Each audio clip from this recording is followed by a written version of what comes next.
To my ఛానల్కి ఈరోజు ఒక విషయం అయితే మీకు చెప్పాలి. ఇప్పుడైతే నేను సాయంత్రం ఈవినింగ్ అవుతుంది, బయటకు వచ్చాను. చాలా ఉంది ఈ వాతావరణం చూస్తుంటే. సో ఈ వాతావరణం చాలామంది ఎవరు ఎక్కడ ఏం చేస్తున్నారు ఏటో ఈరోజు అయితే మీకు చెప్పబోతున్నాను.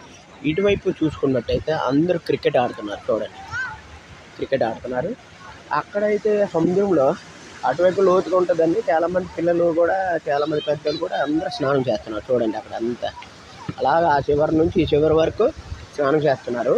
ఇంకొకటి మీకు మెయిన్ పాయింట్ చెప్పాల్సింది ఏంటంటే, ఇదిగోండి అటు చూసారా, అది అక్కడ ఫుట్బాల్ టోర్నమెంట్ అయితే అవుతుంది. ఫుట్బాల్ టోర్నమెంట్ మొత్తము 13 టీములతోనూ పోటీ చేస్తున్నారంట. సో అది అక్కడ ఎవరు గెలిచారు ఏంటి అనేది తర్వాత చెప్తాను.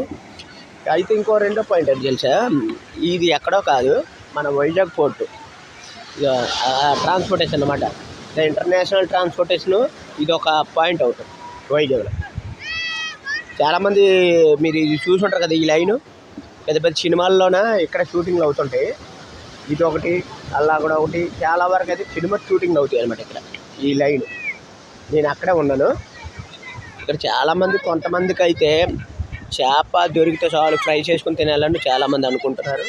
సో సెకండ్ వన్ వచ్చేసరికి ఇక్కడ కొంతమంది డిస్కషన్ ఏం చేస్తున్నారు తెలుసా, ఇక్కడ కొంతమంది వెల్డింగు, ఇంకా ఫిట్టరు, ఇంకోటి చాలా వరకు ఇక్కడ జరుగుతున్నాయి అన్నమాట. ఈ వర్క్లోని ఎలాగ చేరాలి, ఎలా జాయిన్ అవ్వాలని చాలామంది అయితే ఇక్కడ చేస్తున్నారు.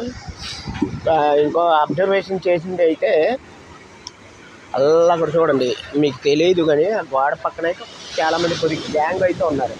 వాళ్ళు కూడా చిన్న చిన్న ఇవైతే చేస్తున్నారు. ఏంటి, చేపలు రేపొద్దున ఏం పట్టలేదు. అక్కడైతే చూడండి, అక్కడ నార్మల్ ప్రైవేట్ బోట్లు అయితే ఉంటాయి.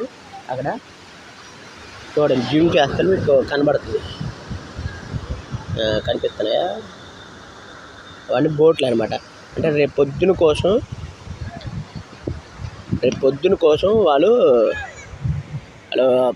కోసం వాళ్ళు ప్రిపేర్ చేస్తున్నారు. బోట్ని, చేపలను పట్టించి తీసుకుని వచ్చి రేపు పొద్దున మార్కెట్లో పెడతారు. ఓకేనా. ఇంకోటి అండి, సముద్రం తీర ప్రాంతం మొత్తం అంటే వైజాగ్లో ప్రైవేట్ కంపెనీ కంటే సెంట్రల్ గవర్నమెంట్ కంపెనీలు ఎక్కువ ఉన్నాయి. అవి ఏంటంటే తెలుసా, naval dockyard, navy, Indian navy, HPCL and ఈ విశాఖపట్నం పోర్టు, ఇంకోటి చాలా వరకు అయితే ఇంకోటి BSEL అంటే భారత్ హెవీ ఎలక్ట్రికల్ లిమిటెడ్, మళ్ళీ BPCL అంటే భారత్ పెట్రోలియం కార్పొరేషన్ లిమిటెడ్, మళ్ళా చాలా ఉన్నాయి. AI మన ఎయిర్పోర్ట్ కూడా ఉంది దగ్గరలో, మళ్ళీ ఇండియన్ రైల్వే, అన్ని